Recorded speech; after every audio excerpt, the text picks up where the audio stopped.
Okay, hey everybody. Oh my goodness. This is my first video.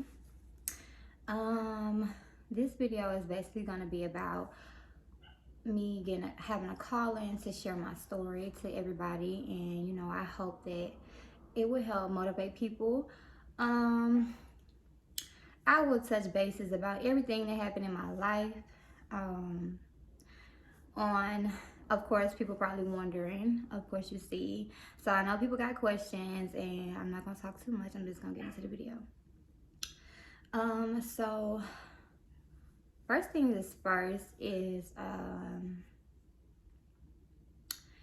growing up, my mom, she never, we always had enough to us.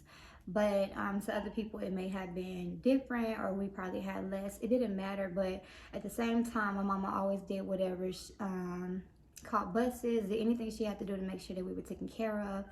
And at that moment, that's all you can. It's a single mother of 4 kids. So I kind of been bouncing around from like Kansas City, Alabama, Houston, just going not really stable. And it has something to do with my mother, of course, but all of that, just led me to be the person that I am today, no matter how many states I had to go across, no matter nothing. So, fast forward to meeting my first love.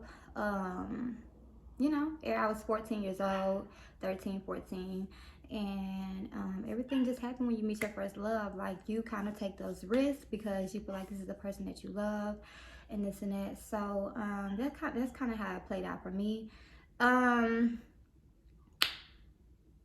What can I start off from there? Fast forward to maybe like 2017. We just had like a real bad fight, and I just kind of had to venture off from that. I had to go off to my own thing. By me having that last fight with him, I'm like, okay, look, I gotta go out to myself. I need space. Like, I gotta see what's going on. And I moved to another state. I moved to Alabama, and I got back on my shit. Like, I had a job. I got my first car. Like, I was just doing a lot of shit that I was not doing while I was in a relationship with him. So fast forward to 2018, I end up going back to Houston. And that's when I had my car, so I was kind of just driving back and forth, just freewheeling, doing shit, whatever like that. By me going back to Houston, of course, me and him rekindled. And once reunited, like, I had a lot of good things going for me. And as soon as I started to like take him more serious and everything like that, it just kind of fell down. Like, everything started to go down the drain. Like, my car got wrecked. It was just a lot of bad shit happening, and I got pregnant. Once I got pregnant, I kind of quit my job because, bitch, I was in shock. I ain't know how the fuck to deal with that or whatever like that. So let me see, after that, after I got pregnant, everything kind of went bad. I was fighting with my ex constantly, like on a daily basis. We're fighting. I'd be like, I'm pregnant, so much stress, and it was just so much dealing with that type of situation that was not good for me. I was actually staying in the home with him and his family, and I've been doing that kind of since I was 14. Like, and the reason why is only because I think it has something to do with me not having that type of stability, or me not having that type of relationship with my siblings, or me not even be like, my mom didn't have like a big house where it's the mom, it's the dad, it's the siblings. So by me coming around my ex's family and see that they have, like, all those things, that type of, whether the love was there or not, it was just still like that type of stability that I wanted. So I think that's kind of what kept me around. And I loved being over there because of that. Like, and not only that, when you kind of get comfortable with somebody, it just brings you to the, like, you kind of just accept, you go with the flow, you kind of just accept whatever comes with them. So I'm a real naturing, non-judgmental person. So it don't matter how much money you had, or where you were staying at or where we had to live at, where we had to sleep at. Like, baby, we gotta pull out an air mattress and make this bitch work. Like, that's what we're gonna do. That's the type of person I am. I love when people are able to feel comfortable around me. Like, that's the type of friendship or type of friend, lover, it don't matter. That's who I am. So, my ex, he had like a lot of sneaky malicious ways, and it was a lot of things that I was kind of blinded to, but at the same time he would always try to put it on me, or always try to like belittle me because of the type of mind state and mind frame that he was in. Like, it was a mental illness, wasn't secure with himself, was very insecure, and you know, it was things, it has a lot to do with childhood trauma. And by us females trying to come in and try to nature or teach a man or help a man grow, like, if he is not meeting you halfway to make those changes, then don't overwork yourself. Like, you literally have to let it go. You literally have to let bygones be bygones, because at the end of the day, what it was he seen so much potential in me. Like, he knew what I was capable of. He knew that not only was I eye pleaser towards other men, he just knew. And it happened like that with a lot of females as well. Like, I never really did have much growing up, so, but a lot of people would still hate me. But now that I realize it's because of my potential, it's because I was such a good friend, and people, you know, they see those intentions and they want it. They want after you. So I had a lot of relationships that had to do with them feeding off what I can benefit them from. And not really just real love. So it kind of played a part in a big heartbreak, because at the end of the day, I was always the one being betrayed. I was always the one being stabbed in the back, when I'm always the one loving and caring and always there for you.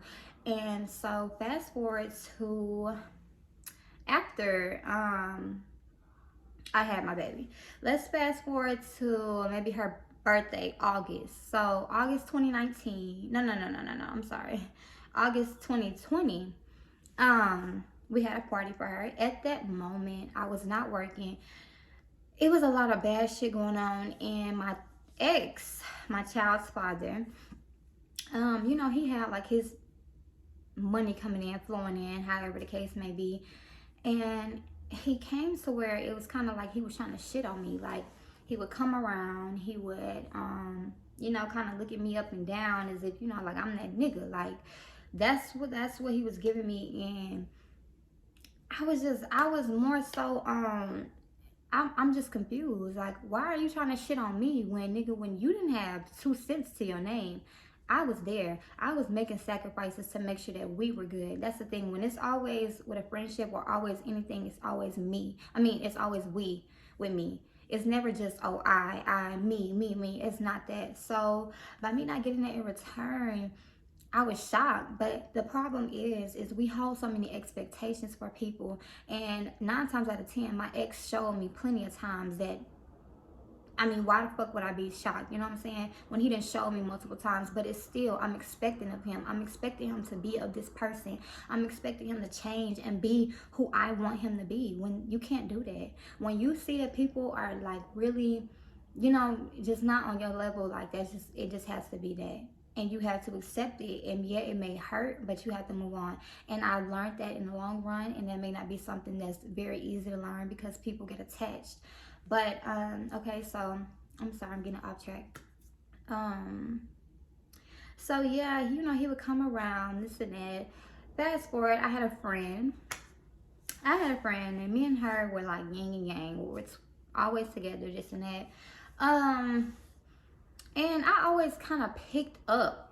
You know how you can just pick up when people make slick little comments, when they try to make it in a funny way.